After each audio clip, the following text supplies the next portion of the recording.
সমাধান করা আজকে আমরা শিখবো সমাধান। এর আগেও শিখেছি কিন্তু এই সমাধানটা একটু আলাদা। আচ্ছা, একজন কৃষক বাজার থেকে 384 বেগুন চারা নিয়ে এসে জমিতে লাগানোর 3 দিন পর দেখে আসে যে 77টি চারা মারা গেছে। কতটি চারা মারা গেছে? তাহলে এখন কতটি রইল, জীবিত কতটি রইল, সেটা আমাকে সমাধান করে বের করতে হবে। সেটা আমরা কি করতে হবে? সমাধান করে বের করতে হবে।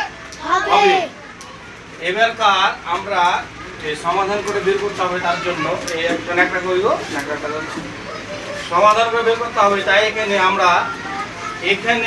আমরা লিখব যে 384 থেকে এটাকে, তাহলে আমরা বুঝতে পারছি যদি মরে যায় বা কমে যায় বা কমে গেছে, তাহলে মানে এটাকে কি করতে হবে? যোগ না বিয়োগ?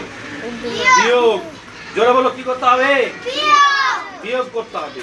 তাহলে এখানে আমরা দেখি বুঝতে পারছি যে আমরা এটাকে বিয়োগ করব।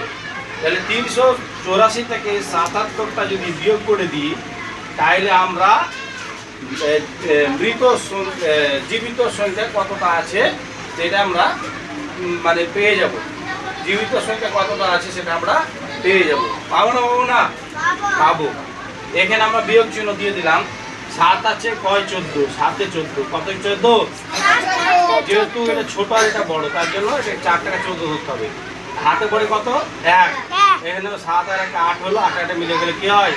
16। 16। তাহলে 8 8 মিলে গেলে কি হয়? 16। আর এখানে 3টা নামিয়ে দেবো। তাহলে 360। 300 কতটি? 300 কতটি? 60টি। এখানে লিখবো অতএব জীবিত